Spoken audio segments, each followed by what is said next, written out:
बिस्मिल्लाहिर्रहमानिर्रहीम। अस्सलाम वालेकुम। आप देख रहे हैं चौथा सुतून। मैं हूं जवाद फैज़ी। नाज़रीन, हर मुल्क हर मुआशरे में कवानीन होते हैं, आइन होते हैं, उन पे अमल दरामद होता है। और ये जो हम रमज़ान में अब काफ़ी देर जो क़याम करते हैं, कुरान पाक सुनते हैं, तो उसके अंदर भी बहुत सारी ऐसी चीज़ें हैं कि अगर हम उसका मतलब मफ़हूम समझ जाएं तो बहुत सारी चीज़ों से तो वैसे ही हम रुक जाएंगे। लेकिन एक सिंफ दुनिया के अंदर बहुत सारे जहाँ मकातिब फ़िक्र हैं, जहाँ पे शोबा हाय ज़िंदगी हैं, उसमें यकीनन मीडिया भी है। और मीडिया के वो अफराद, वो असहाब, वो शख्सियात जो प्रिंट से शुरू हुई और फिर इलेक्ट्रॉनिक और फिर सोशल मीडिया तक आके हमने जो हुलिया देख लिया है, जो बिगाड़ देखा है, और फिर जिस तरह मुहिम चलाई जाती है और जिस तरह प्रोपेगेंडा किया जाता है, ये सारे वो इश्यूज़ हैं जिसके हवाले से भी कुरान पाक समेत अहादीस में बहुत सारी चीज़ें मौजूद हैं। और इसीलिए शायद मैं अपनी बात तो कर सकता हूँ कि शोबा सहाफ़त में आया, मुझे ये बताया गया था बड़ों की जानिब से कि ये एक पैगम्बराना और साफ़ का हामिल शोबा है। मैंने इसको यकीनन इसमें घुस गया, कोशिश की, लेकिन अब कहाँ खड़े हैं, इन्हीं पे बात करेंगे। और आज हमने ज़हमत भी एक ऐसी शख्सियत को दी है जिन्होंने ना सिर्फ ये देखा, प्रैक्टिकली किया कि किस चीज़ को जाना चाहिए, ऑन एयर होना चाहिए और किस चीज़ को नहीं होना चाहिए, किस चीज़ का क्या असर होगा। और फिर उन दिनों भी हमने ये देखा कि बहुत सारे मीडिया चैनल्स पे ऐसे ऐसे खिताबात हुए, रियासत को जला दो, गिरा दो, ये कर दो, वो कर दो, आग लगा दो, और वो बंदी करते रहे। लेकिन पता नहीं क्यों बहुत कुछ ऐसे चीज़ें आ गई, बच्चा बच्चा बोलने लग गया और एक दूसरे की, बड़े छोटे की जो इज़्ज़त नफ्स है, वो तमीज़ है, वो शफ़क़त है, वो रहमदिली है, मुक आ गई। इसी पे बात करेंगे पैमरा के साबिक़ चेयरमैन, सीनियर मोस्ट जर्नलिस्ट जनाब अबसार आलम। अस्सलाम वालेकुम अबसार आलम साहब। वालेकुम अस्सलाम। अल्लाह का शुक्र। अबसार भाई, आपकी मौजूदगी में आप जब सुन रहे हो तो ये मेरा खुतबा तो नहीं बनता था, लेकिन आप समझ गए कि कहाँ कहाँ से हम गुज़रे और आप गुज़रे, हमारे सीनियर्स गुज़रे, और फिर हम पीछे पीछे चलते रहे।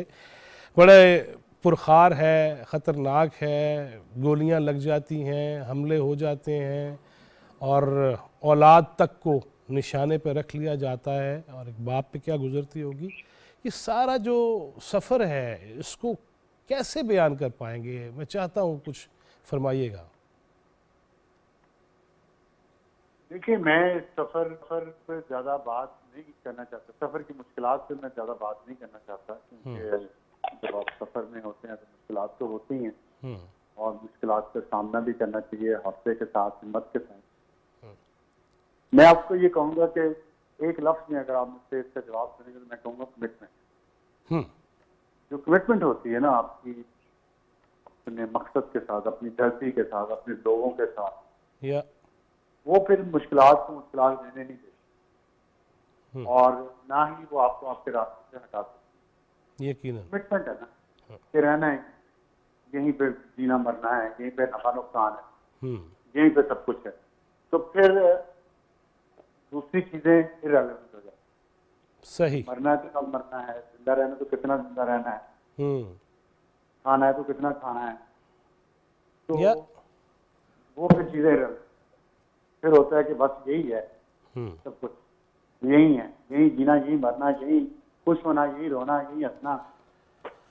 अच्छा जी, आपने अबसार आलम साहब, आपने हंसने और रोने की अगर बात कर ही दी है तो हम ये भी देख रहे हैं कि बहुत सारे मामलात पे रोना भी आया, मुल्क के साथ जो हुआ और मुल्क के अवाम के साथ जो हुआ। कब तक, मैं सही बात है अबसार भाई, अल्लाह गवाह, दिल पे हाथ रख के बात करता हूँ, 32 साल में सहाफ़त में हम लिखते ही चले गए कि आनी आतों से निमटा जाएगा, हालात ठीक हो जाएंगे, फ़लाँ की वजह से दलदल है। क्यों नहीं हम निकल सके, क्यों हम फंसते ही चले गए? देखिए, मैं इतना बड़ा इंसान, मैं तो छोटा सा इंसान हूँ, मैं कहाँ ये लोगों को मशवरे दे सकता हूँ या बयान कर सकता हूँ जो बड़े बड़े ओहदों पे रहने वाले हैं। तो लेकिन जो मेरा अपना जिंदगी का तजर्बा है उसके मुताबिक मैंने जो देखा है वो यही है कि इसको मुश्किलात से रोना नहीं चाहिए, उनका हाल निकालना चाहिए। इंसान के आंसू निकल से निकल भी सकते हैं, ऐसा तो इंसान के एक इमोशन का इजहार है, लेकिन मुश्किलात से नहीं घबरा के रोना चाहिए। और दूसरी बात ये है कि जो आपने कहा कि कैसे देखें, क्यों नहीं कर सके आप, आ नहीं आते निमट लेंगे, ये कर लेंगे वो कर लेंगे, फिर क्यों नहीं कर पाए?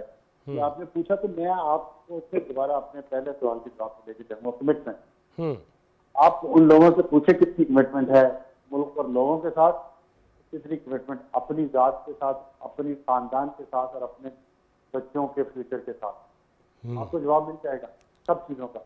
इसमें बात मैंने फिर बताया आपको, तो मेरा तजुर्बा मैं उसकी बुनियाद पर कह रहा हूँ। तो पब्लिक सेक्टर में भी 2 साल मैंने लगाए हैं और सारी मैं प्राइवेट सेक्टर में रहा हूँ।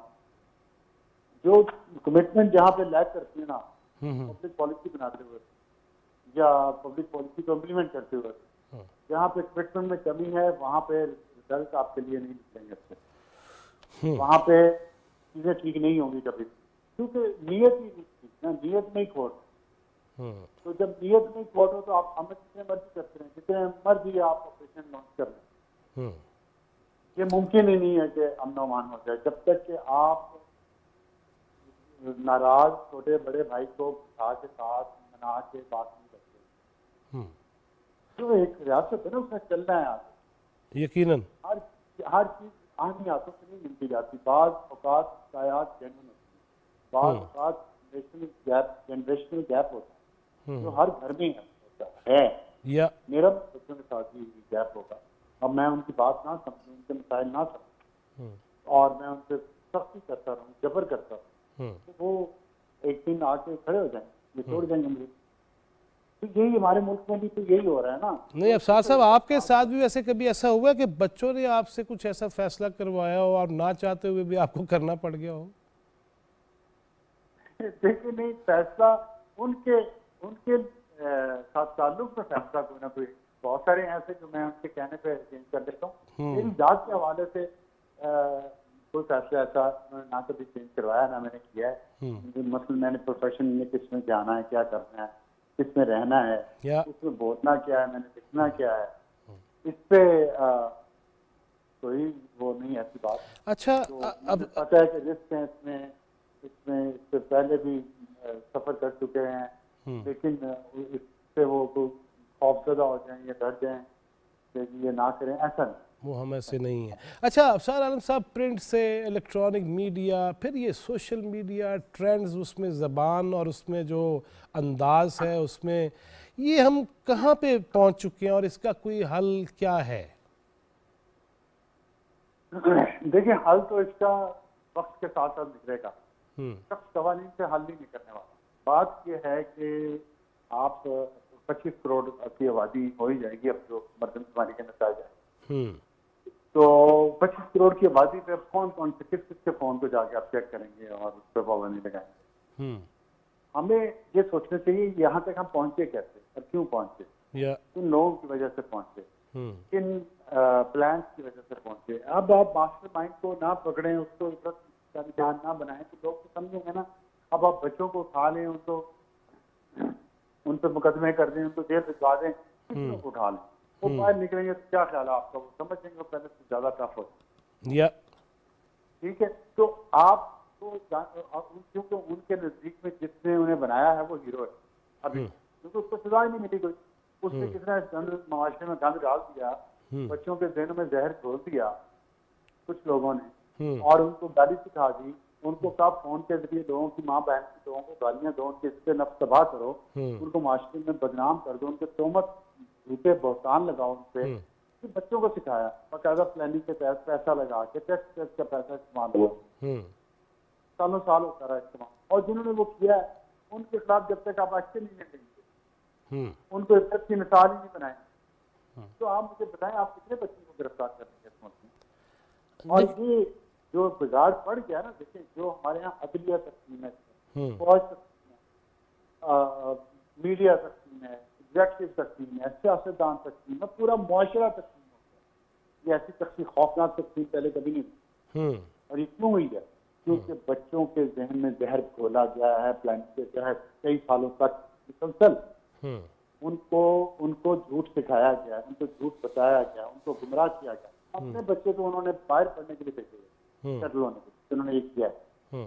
उनके बच्चे यहाँ नहीं है ना, वो इसका शिकार हो रहे हैं, किसी चीज का शिकार नहीं ना होने को यहाँ पे सिक्योरिटी के खतरात है। वो मौज कर रहे हैं, जिंदगी एंजॉय कर रहे हैं, वीकेंड एंजॉय करते हैं। अच्छा जी अफसार साहब, अभी आपने हमारे बच्चे यहाँ पे जी अभी आपने एक जुमला कहा अफसार भाई कि छोटे बड़े को नाराज़ को बैठ जाना चाहिए। आप जो ये बातें कर रहे हैं, जो हमारे मिजाज बिगड़ चुके हैं उनको ठीक भी तो करना है, लेकिन बैठने को कोई तैयार ना हो, उसको बार बार दावत दी जाए और कहा जाए कि तशरीफ़ लाइए और मैं नहीं जाना, मैं वो ये अगर तर्ज अमल होगा तो कैसे बैठा जाएगा, किस तरह मामला? मैं आप सीट के सारी बात तो लाहौर इस्लामाबाद में है, मैं बात ही नहीं कर रही, ये तो मामूली मसला है, ये कोई मसला ही नहीं है।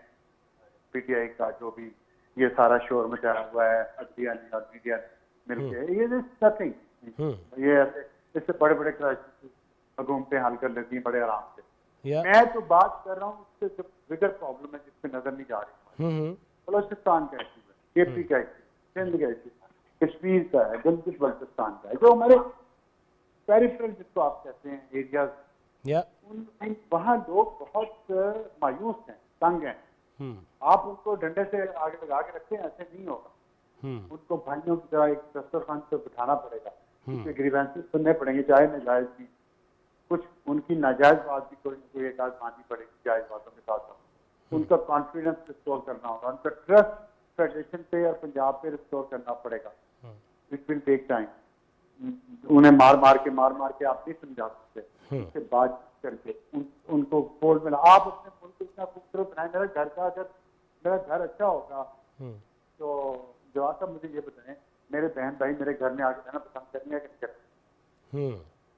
अगर वो मेरे घर आए, मैं जाना उन्हें बदतमीजी करूँ, उन्हें मारूं और यहाँ पे तो क्यों आएंगे तो क्यों आएंगे? लेकिन अगर हम पूरा घर ही ऐसा बनाएं जिसके हर कमरे में एसी लगा हुआ हो, तो कौन इस घर को छोड़ के जाना चाहेगा, मुझे बताएं। यकीनन यकीनन। अच्छा अफसार साहब, आज का मैंने जो टॉपिक भी यही रखा है, आप समेत जो जय्यद सहाफ़ियों से मैं बात करूंगा, तो मैं वापस आ जाना चाहता हूं। अफसार भाई, घर घर में लग गया हुआ है मोबाइल, बच्चों पे भी लग गया हुआ है। अब क्या इसकी कोई मीडिया के ज़रिए कोई कंपेन हो, लोगों को बताया जाए, उलमा खुतबात में ये बात करें, शद्दो मत से नहीं, कुफरिया वो जो वाज फतवे लगा के नहीं, बल्कि ये कि बच्चों के लिए कितना ये ख़तरनाक है, उसकी कहाँ तक इसके समरात हैं और इसके मुज़मिरात भी हैं, इसके लिए क्या करना चाहिए? क्योंकि जिस तरह सर मैं ज़रा सी बात करता हूँ तो मैं बख्शा ही नहीं जाता, मेरी माँ बहन एक हो जाती है, तो इसको भी तो किसी लेवल पे तो अवामी सतह पे भी बात करनी होगी ना। मल्टीपल लेवल इसके लिए चाहिए, एक अवामी सतह पे रिटॉरिक करने से तो कुछ नहीं होगा। मल्टीपल इश्यूज हैं, वो मल्टीपल लेवल पे हल करने चाहिए। एक तो मैंने आपको बताया कि पहले तो जो परपेट्रेटर्स हैं इनके, उनको आप बता दें, नंबर 1। नंबर 2 ये है कि जो हमारे एक ना लॉन्ग टर्म प्लान थे यहाँ पे, यूथ को आपने किस तरह फेंका, आपने यूथ से करवाना क्या चाहते, उनके लिए क्या प्रोग्राम बनाए हैं, उनकी ट्रेनिंग के लिए, उनकी स्किल ट्रेनिंग के लिए कुछ बनाया है, प्रोग्राम के लिए बनाया सारे सूबों में, वफाक उसको इम्प्लीमेंट करें, उनको तफरीह के मौके प्रोवाइड करें, बेहतर आबादी को कंट्रोल करना चाहिए हमें, जितनी उसके हिसाब से, रिसोर्सेज के हिसाब से हमारी आबादी होनी चाहिए। हम दुनिया का फास्टेस्ट ग्रीन पॉपुलेशन ग्रोथ में मुल्क है इस वक्त। ये कैसे सस्टेनेबल है? उनके लिए खाना, उनके लिए आटा, चाय, उनके लिए पत्ती, उनके लिए चीनी, ये कहाँ से हम लेंगे इतना? और नहीं हो रहा ना, इसलिए पूरा नहीं हो रहा। तो मतलब एकदम मल्टीपल लेवल हमारे यहाँ कोई डायरेक्शन नहीं है इस वक्त पूरे मुल्क में, ना इकोनॉमी ठीक है, ना पॉपुलेशन कंट्रोल में है, ना ग्रोथ हो रही है, और ना ही अपनी यूथ को हमने किसी साइड पे लगाया। सबको हम कहते हैं MBA कर लो और फिर वो डिग्री फजूल से हाथ में उठा के फिरते रहो क्लर्क लगने के। तो हम उन्हें एंटरप्रेन्योर क्यों नहीं बनाते? हम उन्हें एंटरप्राइजिंग फील्ड में क्यों नहीं लेके आते? हम उन्हें स्किल क्यों नहीं सिखाते कि वो खुद अपना रोजगार अपने लिए भी पैदा करें, दूसरों को भी पैदा करें? ये सारी चीजें होंगी तो तब ये मोबाइल फोन कंट्रोल होगा।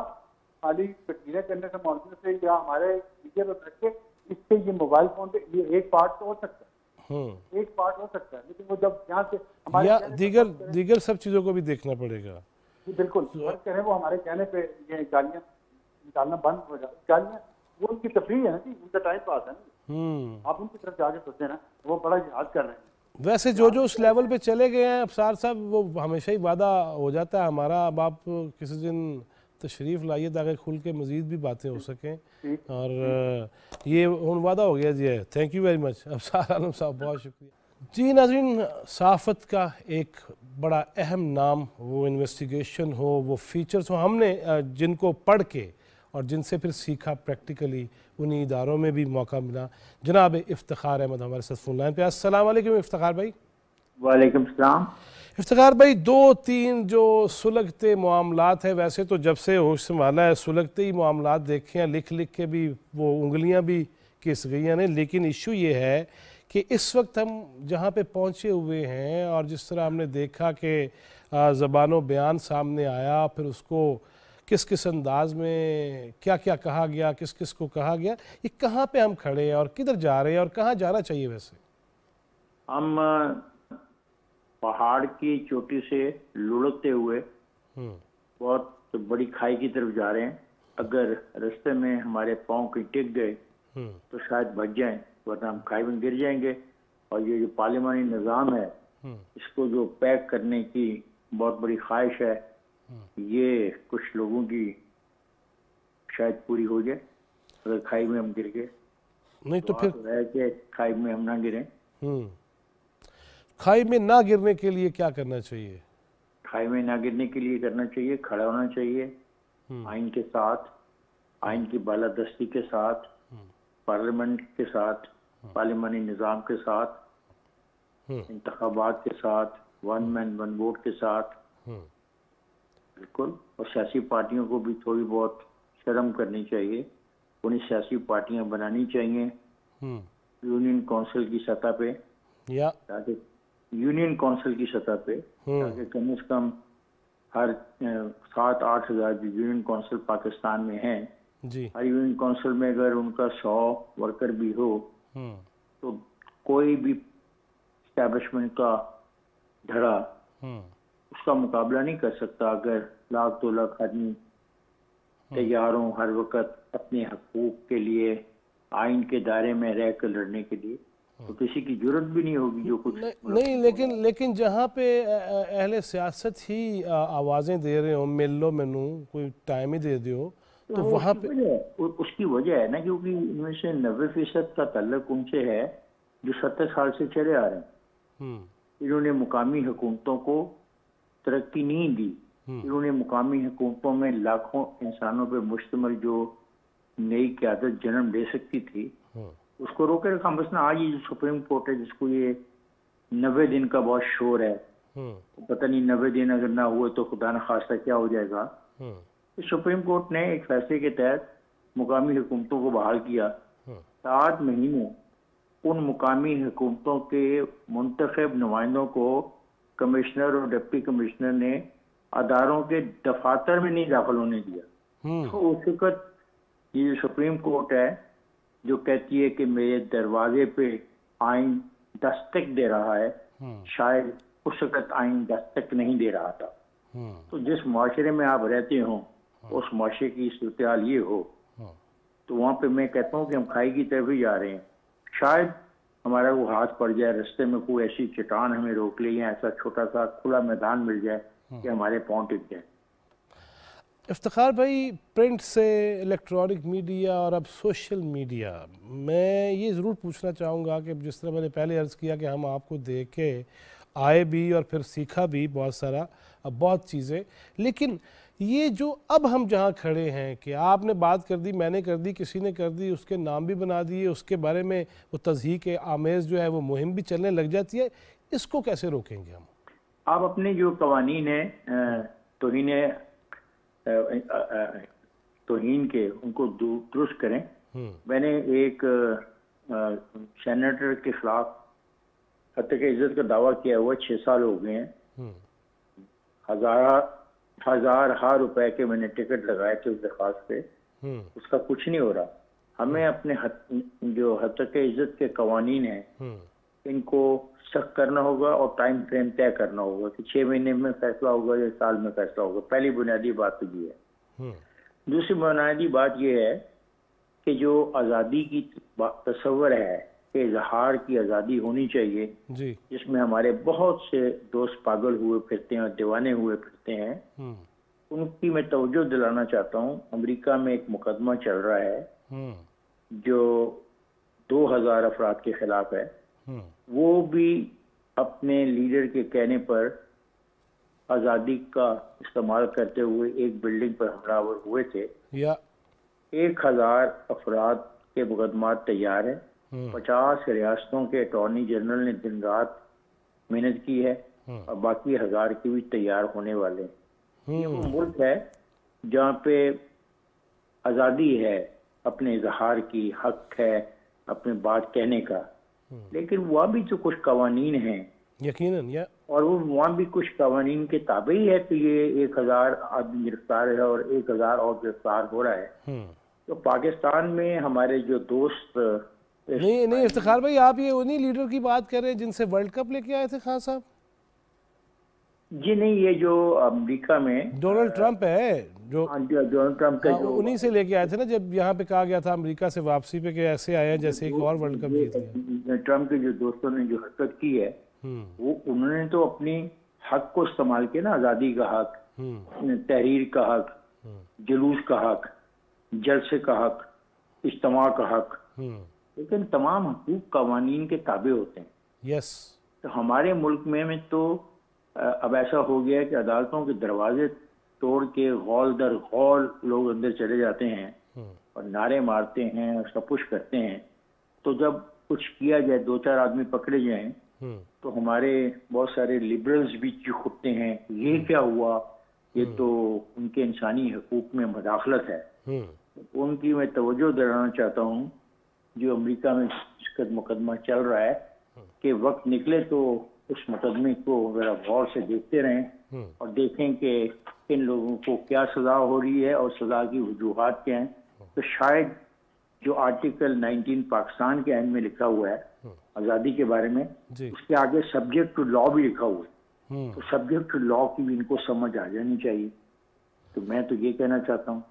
और आज जो हो रहा है, यानी कि एक जज को बचाने की खातिर सब कुछ दांव पे लगाया जा रहा है। तो बड़े मजे की बात है कि जब इसी अदालत में एक जज पेश किया गया, उस पर इल्ज़ाम लगा, उसकी खातून पर इल्ज़ाम लगा, उसकी खातून को रोना पड़ा। उस वक़्त इन लोगों ने कुरानी आयात का सहारा ले लेके उस पर इल्ज़ाम तराशी की। तो आज वो लोग कह रहे हैं कि जज मैं बाद में हूँ, इंसान में पहले हूँ, मेरी आंखों में आंसू आ जाते हैं। तो ये दो रवैये नहीं हो सकते, एक रवैया होगा। दो रवैये तो किसी भी जगह नहीं चल सकते ना। नहीं चलने चाहिए ना, ये चल रहे हैं ना मेरे दोस्त, ये चल रहे हैं ना। एक आदमी के लिए रजिस्टर आ जाता है बार अदालत से दस्तखत कराने के लिए, तो ये चल तो रहे हैं। आप ना माने तो आप बादशाह हैं। मैं आपको मजबूर तो नहीं कर सकता। मैं तो जो हालात और वाक़यात देख रहा हूँ, मैं तो उन्हीं के हवाले से बात करूँगा। मैं एक छोटा सा साथी हूँ, मैं तो जो ज़मीनी हकायक हैं उनके हवाले से बात करता हूँ। मुझे इससे कोई ताल्लुक नहीं ए बी सी और डी कौन है।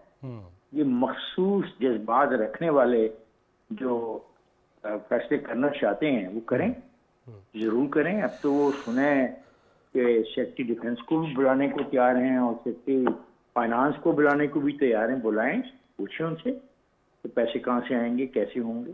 तो अपना फुल कोर्ट की बात की जाए तो आंखों में आंसू आ जाते हैं। तो ऐसा तो नहीं होगा ना। सवाल है कि अदलिया की जो हैसियत है वो तभी बरकरार रह सकती है जब वो खुद बरकरार रखना चाहे उसको।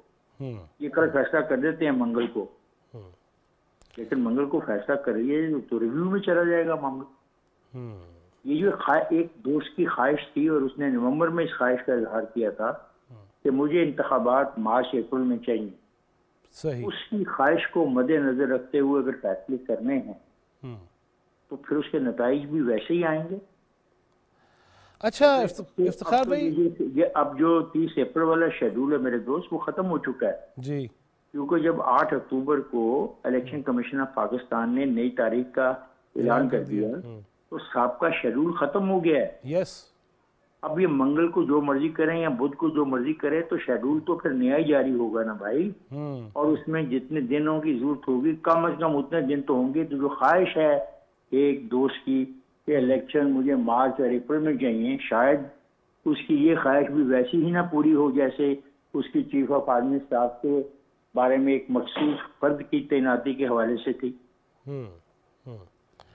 अच्छा जी, आपने अभी कहा कि अपनी एक राय है ABCD जो भी हो, लेकिन यहाँ तो XYZ तक नाम पुकारे गए और जो जिन्होंने XYZ का नाम पुकारे बहुत अच्छा हुआ उनके साथ। उन्होंने 11 साल एक आदमी को तैयार किया और उसने जो उनके साथ किया वो बहुत अच्छा किया, बहुत अच्छा किया। मुझे सिर्फ दुख इस बात का है कि उस अदारे को डिस्प्यूटेड बना दिया, उस अदारे के ऊपर उंगली उठ गई, उस अदारे की वो ताकत जो है उस पर सवालिया निशान उठे जो नहीं उठने चाहिए, क्योंकि वो अदारा मेरा अदारा है, वो पाकिस्तान का अदारा है। मुझे लाख उससे इख्तिलाफात हों उनके रवैये से और हैं कि उनको आइन में मुदाखलत करने का कोई हक नहीं, लेकिन ये भी कोई हक नहीं कि आप उस अदारे के इसका सब मजाक उड़ाएं, धज उड़ाएं और दुनिया भर में ऑल ओवर द वर्ल्ड उसको गाली दें। No, I can't be a part to it. अच्छा जी, इस पे अगर इफ्तिखार भाई एक बड़ा चौंधा सा सवाल वो ये है कि जब यूट्यूबर्स या जिनका सहाफ़त से ताल्लुक़ नहीं कैमरा पकड़ लिया और चल पड़े, वो जब ऐसी चीज़ करते हैं और उन पे कोई हाथ डालता है तो फिर आज़ादी सहाफ़त पे हमला करार दे देती हैं हमारी तंजीमें। एक ही है, मैंने तो कहा है मेरे दोस्त, मैंने तो कहा है ना, मैंने तो कहा कि उन्हीं के लिए मैंने कहा कि आर्टिकल 19 की जो हवाला देते हैं, जो ये बातें करते हैं, तो अमेरिका में जो हो रहा है उसको तो देख लेना। वो हमारे सामने एक केस है, हम केस स्टडी करते हैं। जब हम पढ़ते थे तो केस स्टडी होती थी। अमेरिका में होने वाले जो मामलात हैं, जो अमेरिका में जो मुकदमा चल रहा है, वो एक केस स्टडी है उन सब दोस्तों और साथियों के लिए जो एक ऐसी आज़ादी मांगते हैं जिसका तस्वर कहीं पे नहीं है, कहीं पे नहीं है किसी को। और पहला सवाल जो आपने किया कि अगर हत्क इज्जत के कानून को सख्त कर दिया जाए और टाइम फ्रेम में हो कि भी 1 साल में फैसला हो जाना है, सही। आप यकीन करिए जिनका आप तस्करा कर रहे हैं, आधे तो वैसे ही ये बंद कर देंगे और आधे फिर लोगों को सारी उम्र वैसे पैसे देते रहेंगे जैसे किसी एक अदारे को लंदन में पैसे देने पड़ते हैं। बहुत शुक्रिया जी। नाज़रीन, जिस तरह बात हो रही है अफसार आलम साहब, फिर इफ्तिखार अहमद और अब मंजे हुए एंकर पर्सन और जिनकी अभी मूवी रिलीज़ हो रही है उसका भी जिक्र करते हैं, जनाब बरदरम कामरान शाहिद। अस्सलाम वालेकुम जी। भाई क्या हाल है? अल्लाह का शुक्र। कामरान भाई तैयारियों में मसरूफ़ होंगे यकीनन, कहाँ तक पहुँचा प्रोजेक्ट और कब देख पाएंगे वो सारी चीज़ें? हुए तुम अजनबी इंशाल्लाह फिल्म जो है हुए तुम अजनबी इंशाल्लाह ईद उल फितर पे आएगी और आपको भिजवाऊंगा स्पेशल पास, तो आप देखिएगा, आपको जरूर इंशाल्लाह ईद पे। मैं दोबारा जी, अब रुक गई थी, अब दोबारा आपकी आवाज़ आई है। भाई मैं कह रहा था कि इंशाल्लाह फिल्म जो है ना हुए तुम अजनबी ईद पे आ रही है। ओके, तो आपके भी पास दिखाऊंगा इंशाल्लाह। यकीनन देखेंगे और घर में भी सलाम। लेकिन ये मुझे बताएं कामरान भाई, इधर भी आते हैं, ये भी जिक्र करते रहेंगे ये मूवी का भी इंशाल्लाह, और हमारे दोस्त जो भी कर रहे हैं उनको तो यकीनन आगे बढ़ाना भी चाहिए। कामरान भाई, बात यह है कि बड़ी ईद पे फिल्म आ रही है, लेकिन ये जो फिल्में चल रही हैं मुसलसल, कभी इदारों की तज़हीक, कभी प्रोपेगेंडा, कभी मुहिम और पूरी दुनिया में जग हसाई और सोशल मीडिया ख़ास तौर पे जिस पे हम भी मजबूरन हमें भी जाना पड़ जाता है, ये क्या कहानी कहाँ पे जाके रुकेगी? सर बड़ी बदकिस्मती है बेसिकली। आप देखिए अदालत के अंदर जो इस वक्त हो रहा है, आज फिर बेंच टूट गया। अब अदालत का बिल्कुल एहतराम है और हम एहतराम करते हैं और किसी जज की नीयत पे शक नहीं करते, लेकिन आप ये देखें कि जो फैसला आएगा, जो भी आएगा, हमें तो ये भी नहीं पता क्या आएगा, वो कितना हद तक नॉन कॉन्ट्रोवर्शियल होगा, ये सबसे बड़ा सवाल है। दूसरा ये है कि पाकिस्तान में इलेक्शन पहली दफा तो मुलतवी नहीं हुए, 88 में भी हुए, बेनजीर भुट्टो साहब जब दुनिया से गई तब भी हुए, तो ये 90 डेज की कदम तो उस वक्त भी थी। दस्तूर में तो नहीं लिखा हुआ था अगर बेनजीर भुट्टो साहिबा दुनिया चली जाएंगी तो इलेक्शन जो आगे चला जाएगा, लेकिन इलेक्शन आगे जाना पड़ा ना जी। हालात ऐसे हालात मैटर करते ना। दस्तूर आपको एक रास्ता वो देता है कि यार ये रास्ता है, लेकिन साथ दस्तूर की क्लॉज ये भी है कि अगर कोई चीज काम पे ना हो सके तो वो गैर कानूनी या गैर आईनी नहीं होती। जैसे कि अल्लाह ताला ने कहा कि आप रोजे रखें, लेकिन अल्लाह ताला ने ये भी कहा कि सफर की हालत में या बीमारी की हालत में अगर आप रोजे ना रखें तो आप में कोई वो नहीं है। तो ये प्रैक्टिकलिटी की बात है।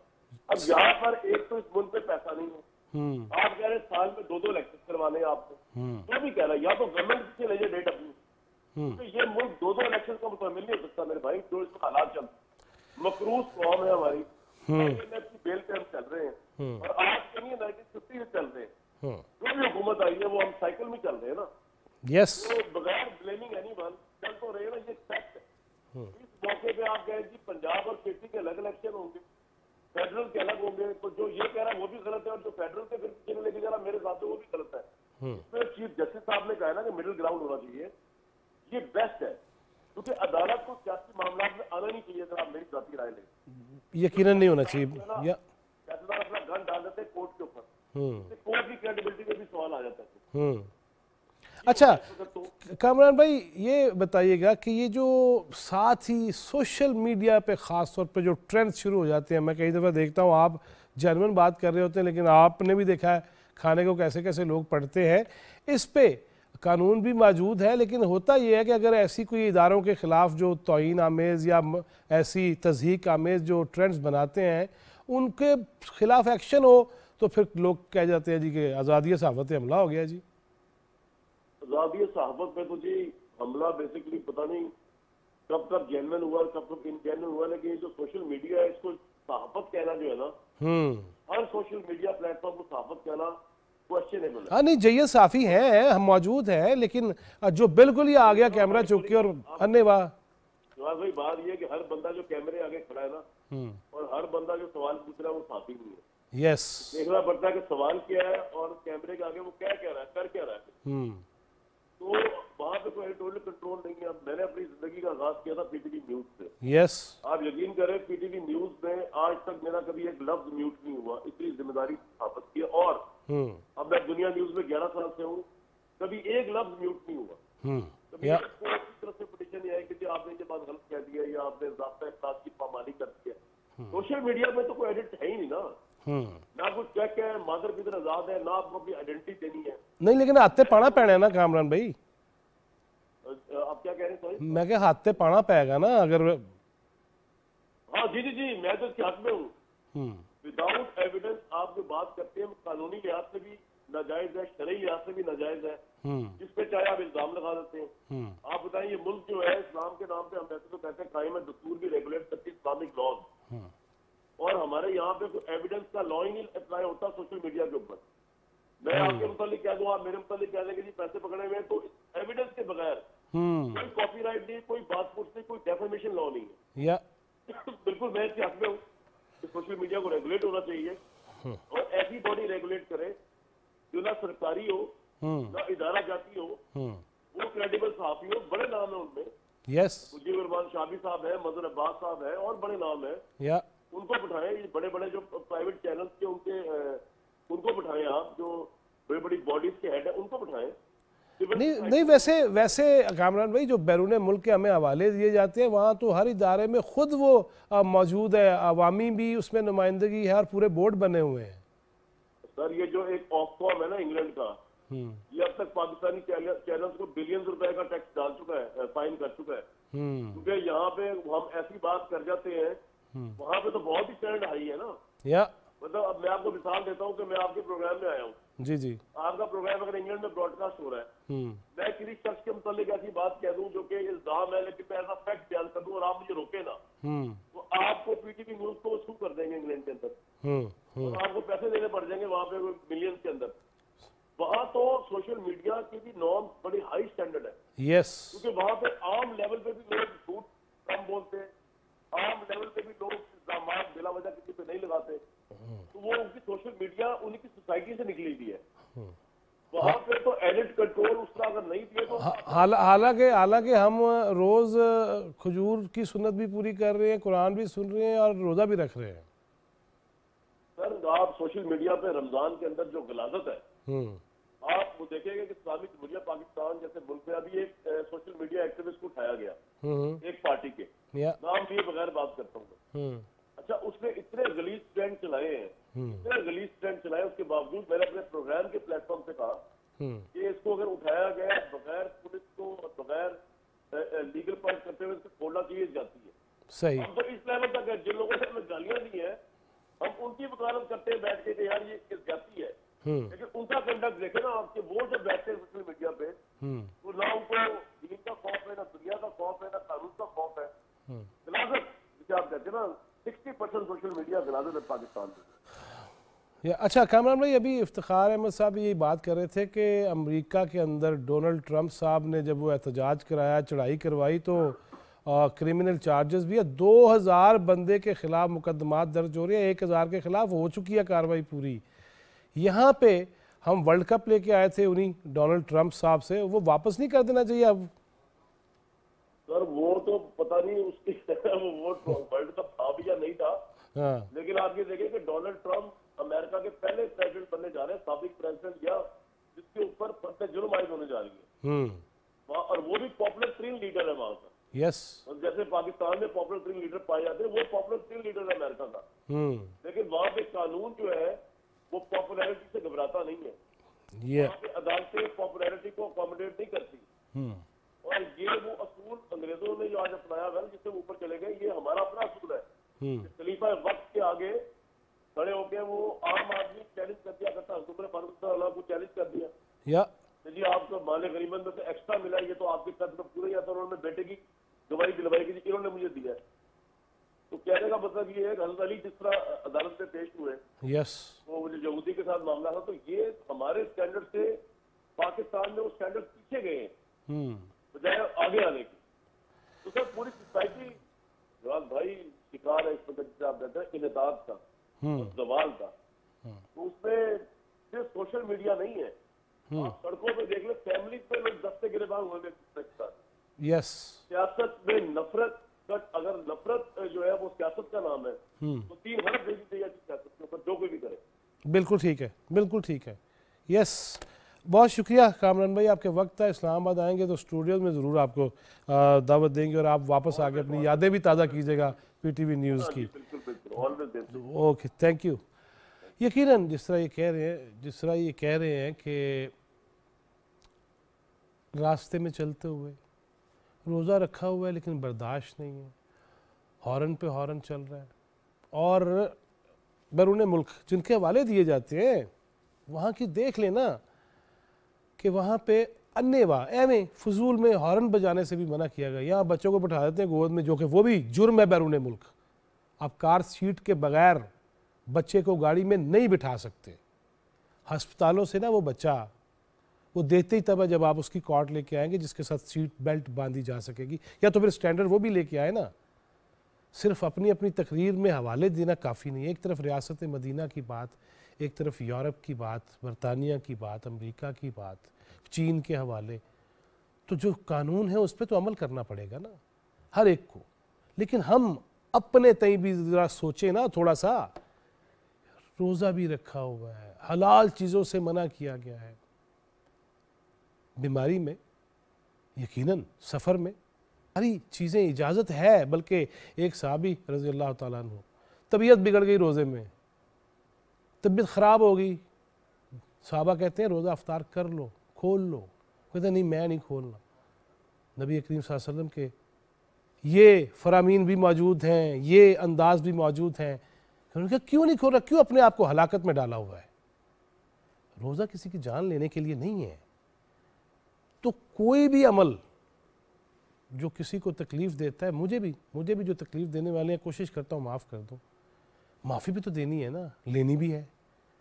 लेकिन जो मुल्क के साथ, जो इस कौम के साथ, जो इस सरज़मीन के साथ, जो इस धरती माँ के साथ, जिसने जो भी गलत किया है, कानून के दायरे में तो वो आएगा। इन्ना बत्श रब्बिक लशदीद, उसकी पकड़ बड़ी सख्त है। सजदे कर लेनी चाहिए, गुनाहों से माफ़ी मांग लेनी चाहिए, और जिस तरह आज कहा गया प्रोग्राम में कि मिल बैठ जाना चाहिए और इस कौम का सोचना चाहिए। इस्लामी जमहूरिया पाकिस्तान, इस्लाम भी, जमहूरियत भी और प्यारा पाकिस्तान, ये तभी आगे बढ़ेगा और इंशाअल्लाह ये आगे बढ़ेगा, मुझे यकीन है, तयक्कुन है। लेकिन उसके लिए अगर मैं अपनी नस्ल को तैयार करूँगा तो बेराह रवी की तरफ जाने दूँगा तमीज़ ख़त्म हो जाएगी, फिर बड़ा मुश्किल है। अल्लाह ताला हमें आसानियाँ तकसीम करने वाला बनाए। जवाद फैज़ी चौथा सुतून टीम को इजाज़त दीजिए। अल्लाह निगहबान।